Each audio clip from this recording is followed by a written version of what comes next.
Bonjour, chers auditeurs, auditrices de Derrière l'image, toujours une heure de cinéma.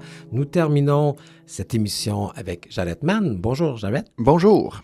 Afin de parler des 20 ans de Kino. Exact. Toute une aventure. Mais en. Toute une aventure. J'aimerais ça qu'on parle du début de Kino parce que c'est quelque chose de particulier. Hein, c'est purement québécois. Pour moi, Kino, comme je le mentionnais, c'est un peu la Ligue nationale d'improvisation version cinéma.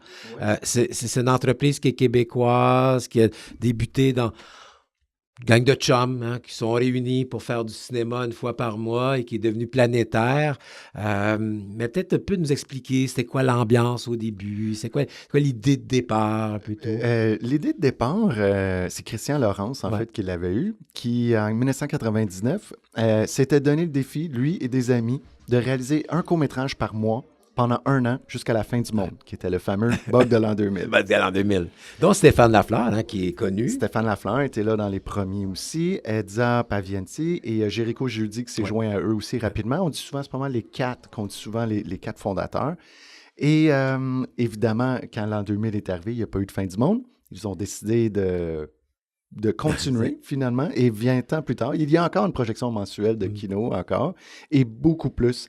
Puis au début, c'était vraiment le désir de créer sans contrainte, en toute liberté. Et de ça est née toute une communauté d'entraide, de gens que tu sois devant ou derrière la caméra, la technique, la pré-prod, la post-prod. Vraiment, c'est juste des gens passionnés qui ont envie de créer. Et le réseau, la communauté Kino s'est agrandie énormément.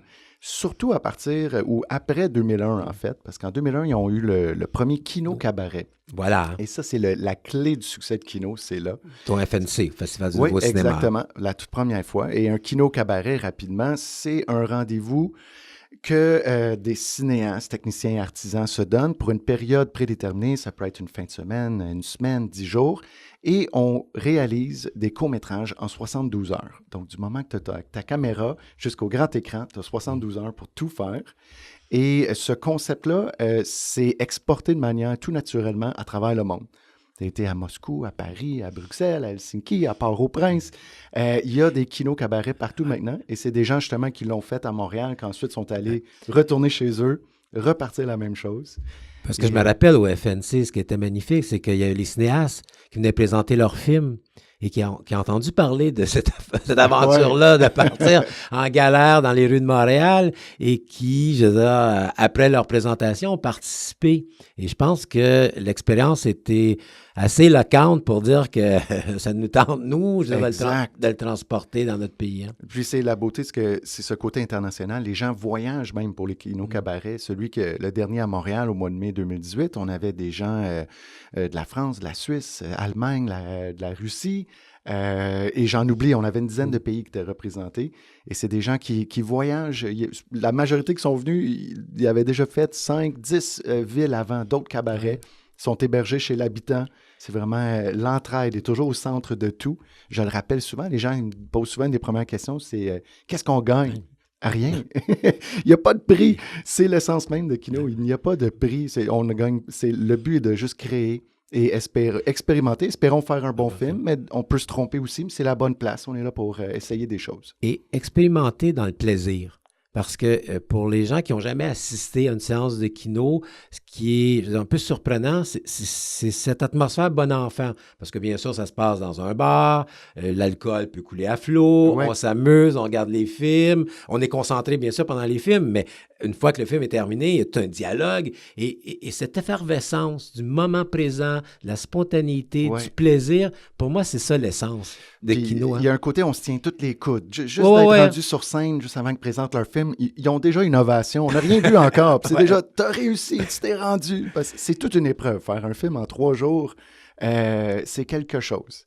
Puis, il y a des cabarets plus modestes, il y en a des plus gros. Celui à Montréal, on est rendu pas mal costaud maintenant, côté équipement qu'on leur fournit. Donc, c'est presque une production professionnelle, malgré que tout le monde est bénévole, mais l'équipement qu'ils ont et tous les outils qu'on leur fournit, c'est une production relativement lourde quand même. Donc, ils travaillent extrêmement fort pour livrer le tout. Et avec le temps, ce qui est aussi, quand on parlait de certains professionnalistes, c'est qu'effectivement, il y a des kinos des films qui sont faits toujours dans la joie et dans la bonne humeur, qui se retrouvent dans des festivals, qui se retrouvent finalement sélectionnés, mettons pour les rendez-vous du cinéma québécois. Donc, ça reste que derrière ça, c'est des gens qui ont du métier.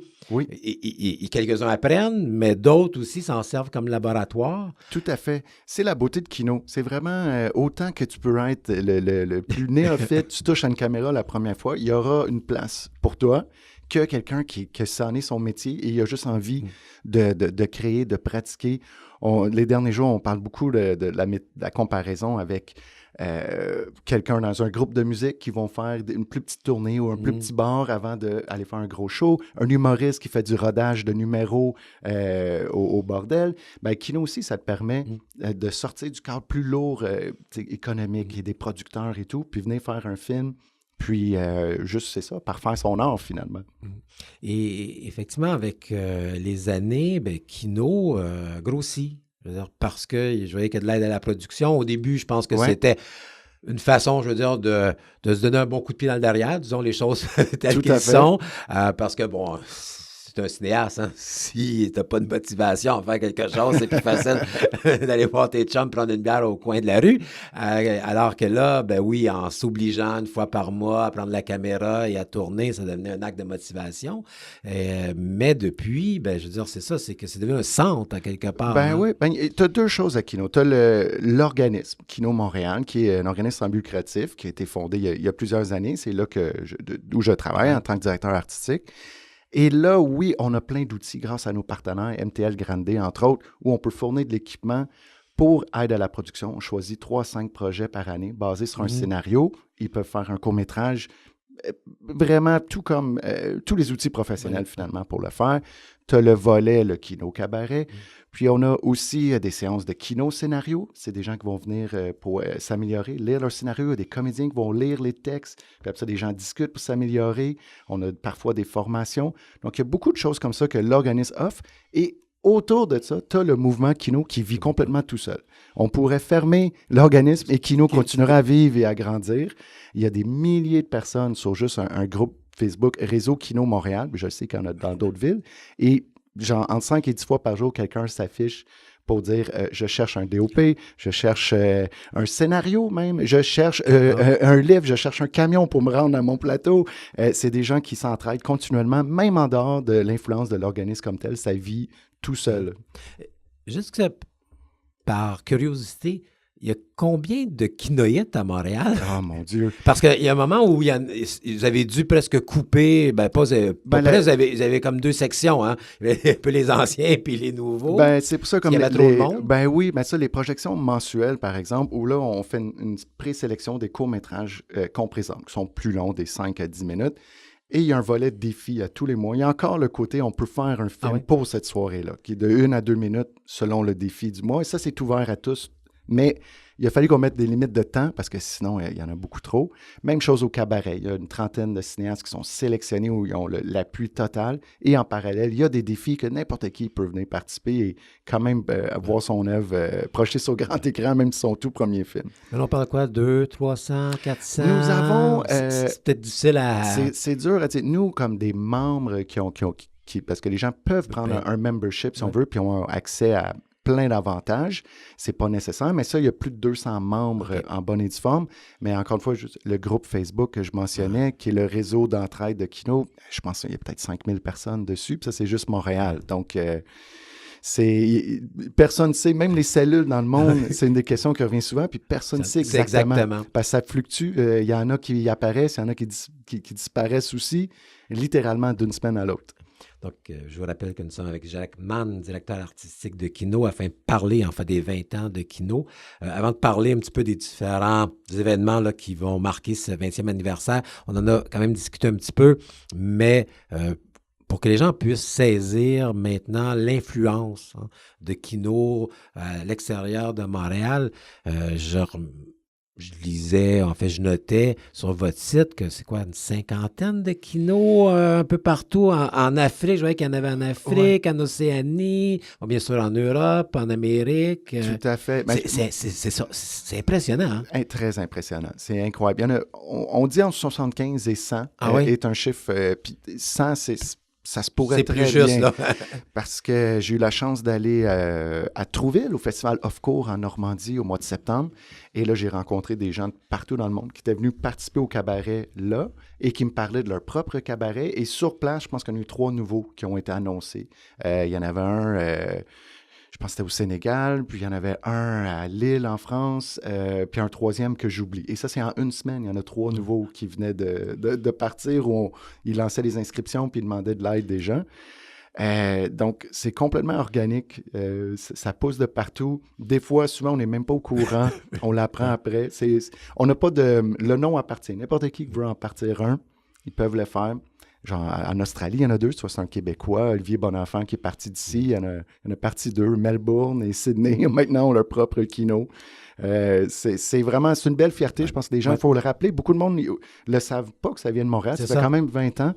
Pour moi, je l'ai toujours su. Fait que ça m'étonne.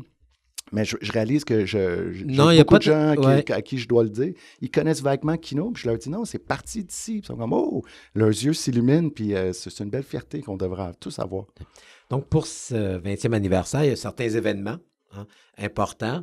Donc, bien sûr, il y a une sociofinancement, je pense que c'est important. C'est le nerf de la guerre, il faut prendre un petit peu d'argent. Donc, aujourd'hui, on va s'organiser pour aller chercher des sous. Exactement. On a 2 formations qu'on offre aujourd'hui même qui est pour aider les jeunes cinéastes avant qu'ils tournent, effectivement, sociofinancement, avoir des sous, et par la suite, pour la distribution après. C'est un peu les 2 maillons faibles, finalement, de Kino. Si tu veux pas, c'est autofinancer les films, comment ils cherchent des sous. Puis une fois que les films sont faits, malheureusement, ils ne se promènent pas assez. Il y en a qui se démarquent, mais il y a des excellents courts-métrages qui dorment dans un disque dur quelque part, qui mériteraient d'être plus vus.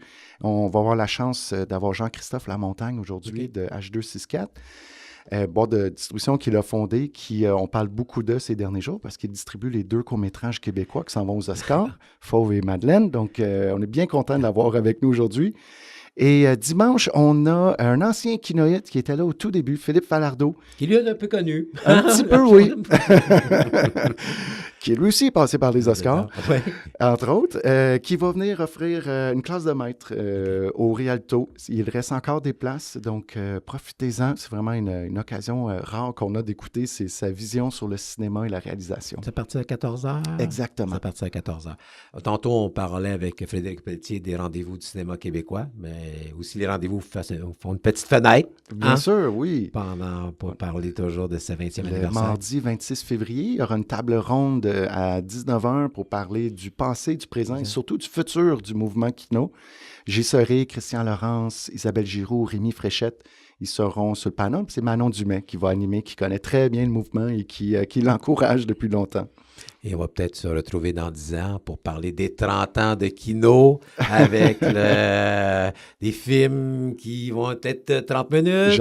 On ne sait jamais, hein? On ne sait jamais. Parce que quand on regarde où c'est parti, où c'en est rendu aujourd'hui, tout est en sorte. Il y a une gang de kinoïdes qui sont mis ensemble pour faire le long métrage Montréal Dead End, qui est sorti l'été dernier, qui est un film un peu choral, qui rassemble une quinzaine de courts-métrages, mais qui forme un tout quand même, qui raconte une histoire du début jusqu'à la fin. Film de genre, fantastique, horreur, très bon, très drôle, qui se promène partout en festival en ce moment. Donc, tout est possible. Donc, on invite minimalement, en tout cas, les gens à assister à la classe de maître de demain. Oui, exact. Philippe Falardeau. Aujourd'hui, peut-être un petit peu à dernière minute là, pour la formation sur le sociofinancement, la distribution. Et si les gens ont ce week-end, mais n'ont pas de temps libre, on les invite bien sûr à vous rencontrer au rendez-vous du cinéma québécois. Oui, absolument. C'est ouvert à tous, c'est gratuit. Venez en grand nombre. 5 à 7 autour d'une bière, avec l'atmosphère Kino. On va là pour s'amuser. Comme on l'aime. Merci beaucoup, Jeannette Mann. Donc, ça met fin à l'émission de cette semaine. Donc, Guy Ménard à l'animation, Pierre Pajot, Robert Daudelin également collaborateur, Georges à la régie. Et nous, bien sûr, on va se retrouver la semaine prochaine. Et j'ai l'impression qu'on va parler beaucoup des rendez-vous du cinéma québécois pour fêter notre production nationale. Donc, bonne semaine de cinéma.